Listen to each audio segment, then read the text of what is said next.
amigos, nossas saudações cordiais. Estamos aqui de retorno para o canal Lições de Amor, nesse quadro que visa estudar a obra Paulo e Estevão, pelo Espírito Emmanuel. Nós estamos estudando o capítulo 10º da segunda parte, Ao Encontro do Mestre. E este já é o quinto vídeo para a nossa abordagem. Nós vimos no vídeo anterior que o incêndio criminoso de 64, que foi idealizado pelo próprio imperador romano, Nero, o Gládio Vingador, nos dizeres de Emmanuel, havia caído sobre os cristãos. E aí é o próprio Emmanuel que vai colocar na obra o seguinte: a escolha do povo romano não poderia ser melhor. Os cristãos deviam mesmo ser os criminosos.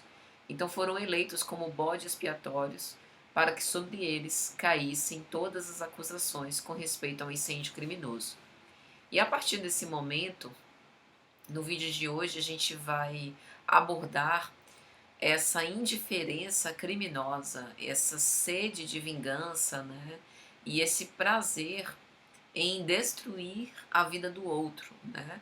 Nos martírios que foram feitos contra os cristãos, com requintes de crueldade. Então a gente vê o quanto que a humanidade ainda está próxima naquilo que há de pior nos instintos primitivistas, né? E Emmanuel vai dizer que enquanto os cristãos eram entregues aos tormentos diversos nos circos, o povo aplaudia freneticamente. A nefanda acusação pesou sobre os discípulos de Jesus como um fardo hediondo. E aí Emmanuel vai tentar narrar para a gente um pouco da imensa crueldade sobre a violência, principalmente a violência sexual das jovens que eram atiradas aos soldados animalescos, os filhos que eram apartados dos seus pais e que eram entregues ao abandono entre lágrimas e apelos comovedores. E aí ele vai dizer: tempestade sinistra caíra sobre os seguidores do crucificado, que se submetiam a punições injustas de ódios postos no céu, suportando todas aquelas flagelações. E Nero, ele era alvitrado, né, aconselhado por romanos, patrícios romanos, que tinham ainda um senso de honestidade, de justiça, de retidão, mas Nero não queria ouvi-los e até achava, né, que eles deveriam ter alguma contribuição ou eram suspeitos em apoiar os cristãos por ter aquele tipo de comportamento. E eu fico imaginando muito no nosso contexto social, né? No nosso atual contexto social, às vezes, quando a gente tenta agir com retidão, com honestidade, né, com probidade, tem momentos que a gente se questiona por ver tanto o erro se repetir. Parece que é como se fosse uma espécie de tentativa de normalizar aquilo que está incoerente. Por isso, tão necessária é a vigilância nos nossos dias atuais, para que a gente tenha a certeza das nossas convicções éticas, né? Da moral que nós elegemos para nos conduzir, para que mesmo que o mal pulule e se torne frequente na sociedade, a gente não o normalize, né? Não o considere como o caminho correto. Isso houve em todas as épocas. A gente está falando aqui do ano 64, né? Do primeiro século do cristianismo, e 2000 anos após, a gente ainda vê isso se repetir, né? E aí Emmanuel vai dizer que o filho de Agripina, Nero, e seus áulicos imediatos deliberaram que se oferecesse ao povo o primeiro espetáculo no princípio de agosto de 64, como positiva demonstração das providências oficiais contra os supostos autores do nefando atentado. Positivo aqui não está no sentido de algo agregador, né, ou algo auspicioso, mas sim no sentido de uma decisão positiva, né, uma decisão efetiva, algo que realmente comprovasse que o imperador romano estivesse preocupado em dar uma satisfação ao povo.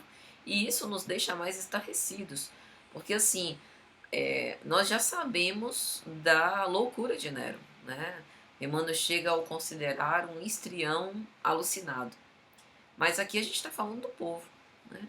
E aí, do que vale, né? A que interessa essa liberdade do povo, a voz do povo ser ouvida, quando a gente não tem discernimento, nem tem responsabilidade pelos nossos próprios atos? De que adianta a independência e a liberdade se a gente não sabe escolher? Por isso que o Cristo ele é tão marcante nas nossas vidas, porque ele dignifica o ser humano ao mesmo tempo que lhe confere autonomia, que lhe responsabiliza pelos seus atos, né? Então não é uma independência irresponsável. Pelo contrário, ele nos engaja, ele nos chama para que a gente participe do nosso processo, seja a cura de uma enfermidade, a mudança de uma postura, como a gente tem conduzido a nossa vida, ele desperta, né?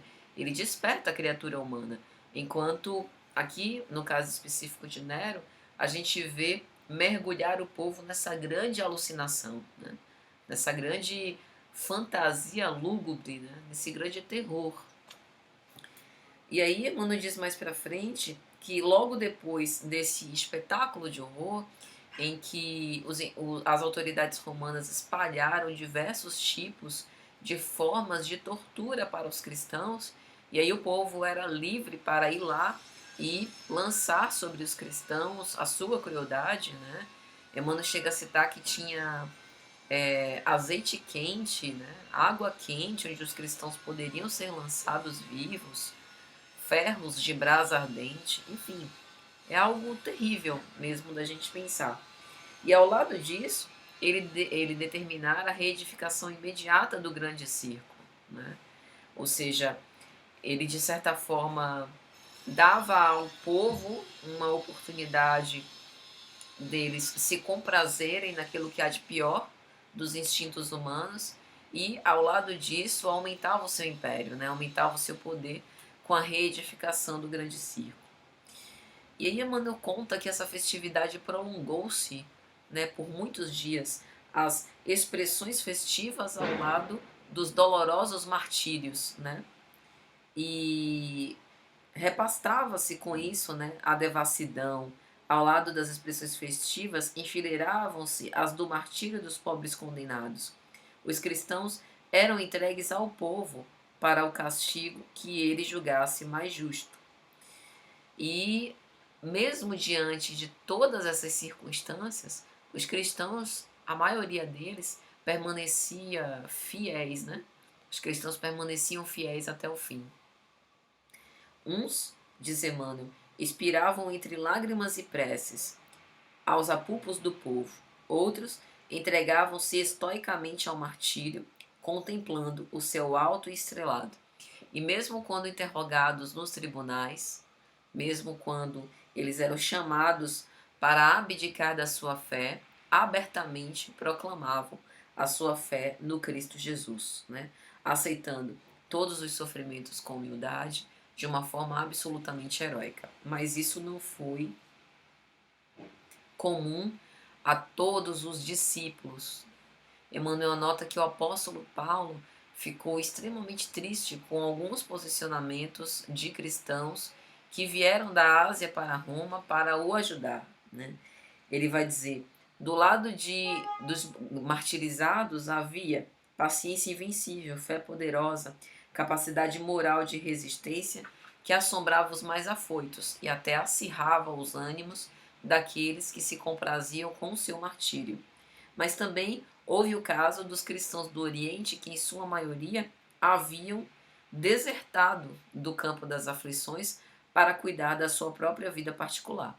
E aí Emmanuel diz: à exceção de Lucas, todos os cooperadores diretos, conhecidos desde a Ásia, haviam regressado. As igrejas estavam fechadas, né? Parece que um silêncio quase criminoso havia se apossado das igrejas cristãs primitivas. E aí restava a eles reunirem-se de novo nas catacumbas e assim aurindo novas forças para perseverar nas lutas que eram propostas. E aí Emmanuel finaliza, né, essa parte dizendo: centenas de discípulos escutavam a palavra luminosa do velho apóstolo dos gentios experimentando o poderoso influxo da sua fé. O Espírito Santificado de Jesus, nesses momentos, parecia pairar na fronte daqueles mártires anônimos, infundindo-lhes esperanças divinas. A gente vê o cristão se revelar justamente nos momentos dolorosos em que nós somos convidados ao testemunho, seja a permanecer confiantes, mesmo em momentos difíceis, né, de privações econômicas, de dramas familiares, de crimes contra a nossa honra, né, quando nós somos chamados a abdicar também, abjurar também da nossa fé, deixar de nos comportar da forma honrosa, proba, como o Evangelho de Jesus nos ensina, mas nós não podemos deixar que o medo seja maior do que a confiança que nós temos no alto. Esses homens em 64, sobretudo aqui no segundo semestre, né, a partir de agosto, passaram por provas muito dolorosas, mas é graças à fé deles e à perseverança que eles tiveram de levar essas promessas do Evangelho até o fim que nós estamos aqui. Então devemos isso a eles e somos os novos cristãos que inspiraremos aqueles que virão após nós. Tenhamos perseverança. É isso, meus amigos.